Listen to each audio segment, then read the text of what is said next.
Good morning students. आज हम seventh की साइंस की वर्कशीट करेंगे बेटा। Worksheet number 16। डेट है आज 25 नवंबर। विद्यार्थी का नाम यहाँ आप अपना नाम लिखेंगे, कक्षा अध्यापक का नाम यहाँ आप अपनी क्लास टीचर का नाम लिखेंगे।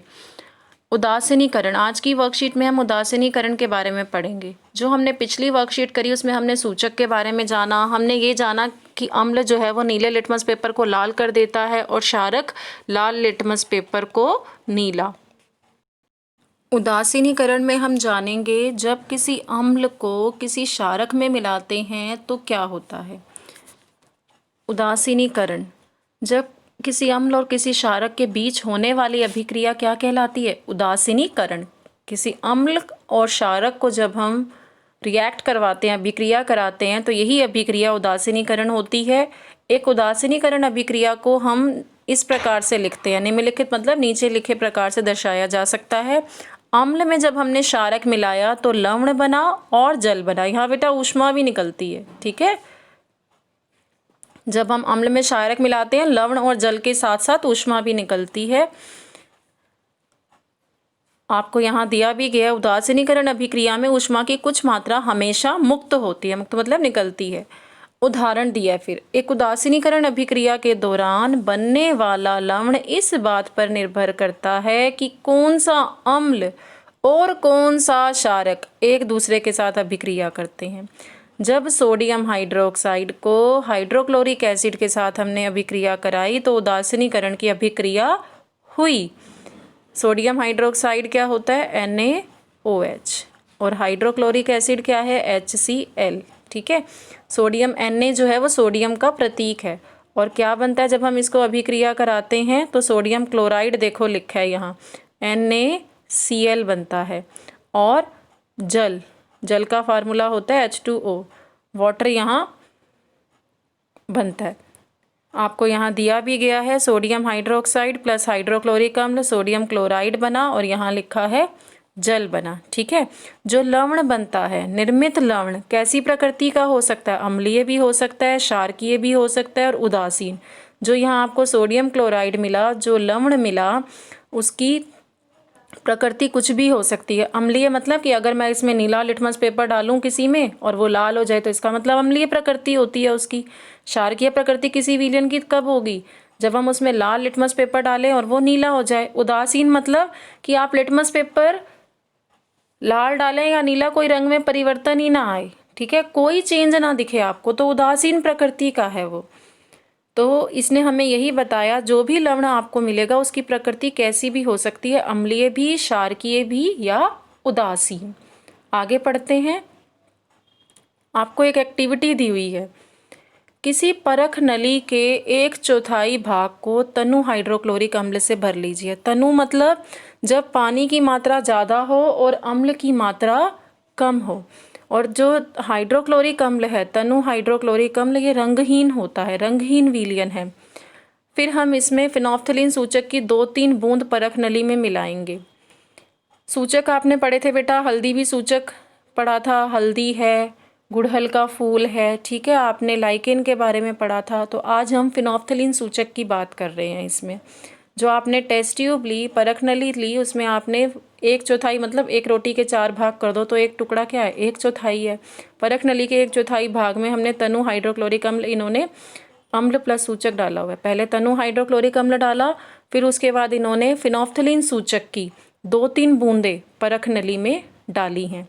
अब उस परख नली को ये हिला रहे हैं। फिनोल्फ्थलीन सूचक भी कैसा है? रंगहीन। और अम्ल के मिलाने पर इसके रंग में कोई परिवर्तन नहीं दिखा। परख नली में जब हमने पहले अम्ल डाला और अम्ल के बाद हमने सूचक डाला, सूचक फिनोल्फ्थलीन लिया, 2-3 बूंदें डाली, हमें कोई रंग में परिवर्तन नहीं दिखा। दोनों ही रंगहीन थे, अम्ल भी और सूचक भी, कोई चेंज नहीं आया। फिर हमने क्या किया? क्षारक डालना शुरू किया। NaOH जो एक क्षारक है, सोडियम हाइड्रोक्साइड, ये हमने डालना शुरू किया और हमने इसको बूंद बूंद करके ड्रॉपर की हेल्प से, यहाँ लिखा है देखिए, सोडियम हाइड्रोक्साइड के विलयन को एक ड्रॉपर में ले लो और सोडियम हाइड्रोक्साइड विलयन को हाइड्रोक्लोरिक अम्ल में बूंद बूंद करके मिलाओ, ठीक है। जब हम इसको बूंद बूंद करके डालेंगे तब हमें शुरू में कोई परिवर्तन नहीं दिखेगा, क्योंकि ये क्षारक जो है ये सोडियम हाइड्रोक्साइड इस अम्ल के साथ अभिक्रिया करेगा और इस अम्ल के प्रभाव को ख़त्म करेगा। ठीक है, उदासीनीकरण की अभिक्रिया है ये सोडियम हाइड्रोक्साइड अम्ल के प्रभाव को ख़त्म करेगा और इसमें तब तक आपको कोई चेंज नहीं दिखेगा। जैसे ही सोडियम हाइड्रोक्साइड, मान लो अम्ल, कैसे समझाऊं मैं इसको, कि सोडियम हाइड्रोक्साइड अम्ल की ताकत को ख़त्म कर देगा, यानी कि सारे अम्ल के प्रभाव को जब ख़त्म कर देगा और इस विलयन में सोडियम हाइड्रोक्साइड जब ज़्यादा आप होना शुरू हो जाएगा, ठीक है, अम्ल के प्रभाव को ख़त्म करने के बाद फिर भी हम बूंद बूंद डाल रहे हैं इसमें सोडियम हाइड्रोक्साइड, तब ये अपना प्रभाव दिखाना शुरू करेगा सोडियम हाइड्रोक्साइड और हमें हल्का गुलाबी रंग यहाँ दिखने लगेगा। इसका मतलब सोडियम हाइड्रोक्साइड ने अम्ल को ख़त्म करके सूचक के साथ अभिक्रिया करी, फिनोफ्थलीन के साथ अभिक्रिया करी। ठीक है, इस सोडियम हाइड्रोक्साइड ने अम्ल के प्रभाव को ख़त्म करके सूचक के साथ अभिक्रिया करी और हल्का गुलाबी रंग दे दिया। हम ये भी कह सकते हैं कि सोडियम हाइड्रोक्साइड फिनोफ्थलीन के साथ अभिक्रिया करके कैसा हमें रंग मिला, हल्का गुलाबी। अब हम इसको पढ़ के देखते हैं कि हमने सोडियम हाइड्रोक्साइड के विलयन को ड्रॉपर में लिया, बूंद बूंद करके मिलाया, परख नली में सोडियम हाइड्रोक्साइड विलयन को बूंद बूंद करके तब तक डालिए जब तक हल्का गुलाबी रंग ना आ जाए, और हल्का गुलाबी रंग आने पर इस विलयन को मिलाना बंद कर दो।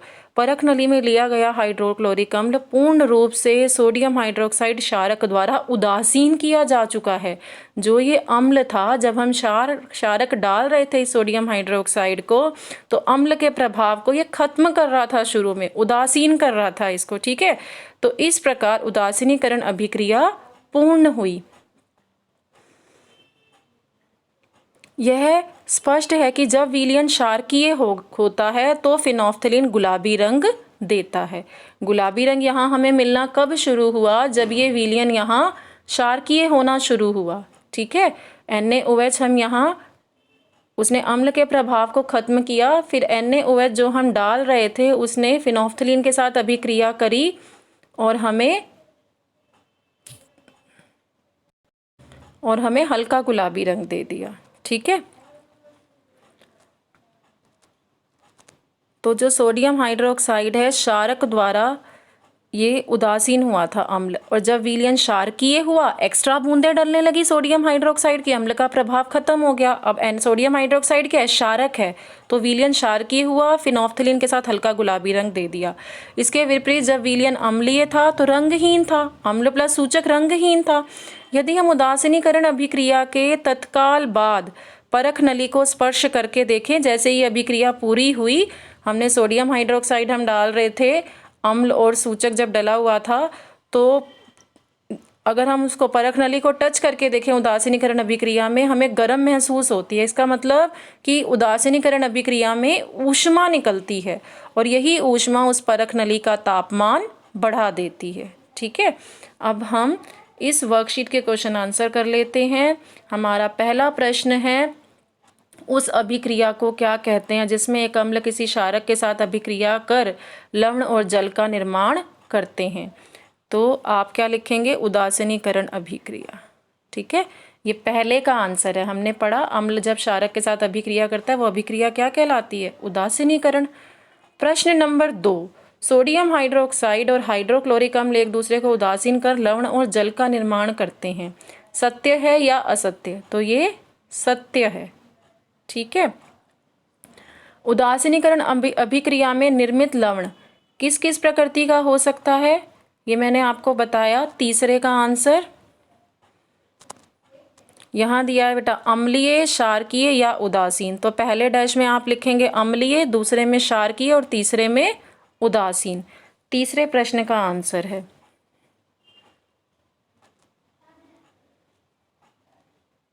यहाँ आएगा अम्लीय, इसमें यहाँ क्षारकीय और यहाँ उदासीन प्रकृति का। ठीक है, चौथा प्रश्न है, यदि हम उदासीनीकरण अभिक्रिया के तत्काल बाद परख नली को स्पर्श करें तो गर्म महसूस होती है। तो यदि हम उदासीनीकरण अभिक्रिया के तत्काल बाद परख नली को स्पर्श करें, ऐसा इसलिए होता है क्योंकि उदासीनीकरण अभिक्रिया में ऊष्मा निकलती है और यही ऊष्मा उसके परख नली के तापमान को बढ़ा देती है। ये आप चौथे के आंसर में लिखेंगे। ठीक है, अब इस वर्कशीट के क्वेश्चन आंसर आप कर लीजिए। अगर आपको मेरा वीडियो अच्छा लगे तो मेरे चैनल को लाइक एंड सब्सक्राइब करें। Thank you for watching my video.